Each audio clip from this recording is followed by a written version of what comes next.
Very good morning to all of you. Start करते हैं आज का video that is based on circular queue. It's very important topic in a Q.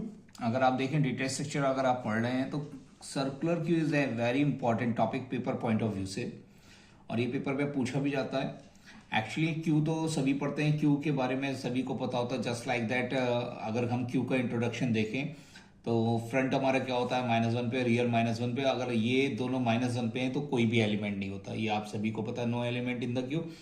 तो दो आप pointers use करते हैं, there is the front pointer and rear pointer, जिसके थ्रू आप एलिमेंट इंसर्ट करते हैं और डिलीट करते हैं। तो फ्रंट अगर आपका इंक्रीमेंट करता है तो आपका एलिमेंट डिलीट होता है, और रियर अगर आपका इंक्रीमेंट करता है तो आपका ये एलिमेंट इंसर्ट होता है। इसके लिए मैंने पहले ही वीडियो बना चुका हूं, तो आप क्यू का अगर वीडियो देखना चाहते हैं तो इससे पहले वाले वीडियोस अगर आप सर्च करेंगे डेटा स्ट्रक्चर की प्लेलिस्ट में तो आपको मिल जाएंगे।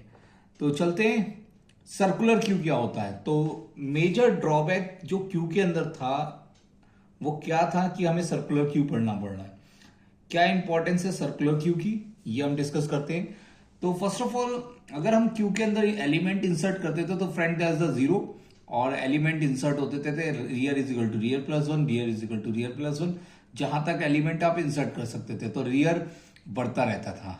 ऐसे ही जब आप एलिमेंट डिलीट करते थे तो फ्रंट आपका बढ़ जाता था, यानी एक बार में फ्रंट इंक्रीमेंट होता था जब आपको डिलीशन करना होता था, एक बार में रियर इंक्रीमेंट होता था जब आपको एलिमेंट इंसर्ट करना होता था। एट द लास्ट पोजीशन, मान लीजिए आपका लास्ट पोजीशन आपका फिल हो जाता था, मैंने एक एलिमेंट और फिल कर दिया, तो फ्रंट की पोजीशन और रियर की पोजीशन में एक्साइज -1 तक हो जाती थी, जिसके बाद हम कोई भी एलिमेंट क्यू के अंदर इंसर्ट नहीं कर पाते थे। That's the problem.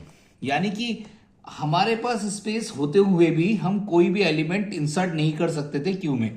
Empty space after deleting an element in Q is not filled, यानी एम्प्टी स्पेसेस को हम यूज नहीं कर पाते थे कहीं पे। तो दैट्स द मेजर ड्रॉबैक। इसीलिए हमारा सर्कुलर क्यू का कॉन्सेप्ट आया। सर्कुलर क्यू ने क्या करा, सर्कुलर क्यू की डेफिनेशन ये कहती है the last position is the connected back to the first position to make a circle. यानी इसने क्या करा सर्कुलर क्यू ने कि भाई एम्प्टी स्पेस तो फिल करने हमें, तो हम कैसे फिल करेंगे। तो इसके लिए इसने सोचा, कॉन्सेप्ट लगाया कि लास्ट एलिमेंट को अगर हम फर्स्ट एलिमेंट से जोड़ दें तो ये सर्कुलर क्यू इंप्लीमेंट हो जाएगा। यानी कि सर्कुलर क्यू को इंप्लीमेंट करने के लिए हमने लास्ट एलिमेंट को फर्स्ट एलिमेंट से जोड़ दिया। तो इसकी डेफिनेशन बन गई, ये circular Q in is one in which the insertion of new element is done at the very first location of the Q if the last location is of Q is full.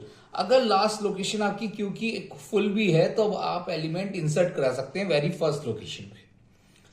तो ये था concept of circular queue. Just like देखिएगा, मैंने एक circle की form में बनाया है जिसमें 4 2 3 4 हमारे एलिमेंट पहले से ही थे, और अब हमें एलिमेंट इंसर्ट करना है। तो पहली प्रॉब्लम इज दैट कि सर्कुलर क्यू में अभी हम क्यू को जो पढ़ते थे, ओवरफ्लो की कंडीशन जब आ जाती थी जब मैक्स साइज -1 पे होता था, that's the overflow condition in the Q. अब हम एलिमेंट यानी कि अब रियर की पोजीशन 0 पे कैसे पहुंचेगी, दैट्स द कॉन्सेप्ट। अब ये मेजर कॉन्सेप्ट है। चलते हैं इसकी फर्स्ट ऑफ ऑल क्या कहते हैं एल्गोरिथम पे देखते हैं। तो नेक्स्ट वीडियो हमारा एल्गोरिथम पे बेस्ड है, इसकी कैसे हम एल्गोरिथम को इंप्लीमेंट कर पाएंगे, यानी सर्कुलर को कैसे हम इंप्लीमेंट करेंगे, ये हम एल्गोरिथम के थ्रू देखेंगे। तो बहुत ही इंपॉर्टेंट लेक्चर होने वाला है सर्कुलर क्यू का। नेक्स्ट वीडियो में आप इसकी एल्गोरिथम सीखेंगे और प्रोसेस देखेंगे कि कैसे हम एलिमेंट इंसर्ट कर पाते हैं और डिलीट कर पाते हैं। तो please subscribe my channel, YouTube channel जो है, और नए नए वीडियोस आते रहेंगे। जैसे ही मुझे टाइम मिलता है मैं एक वीडियो अपलोड कर देता हूँ। Thank you to all for joining the session, और थैंक यू।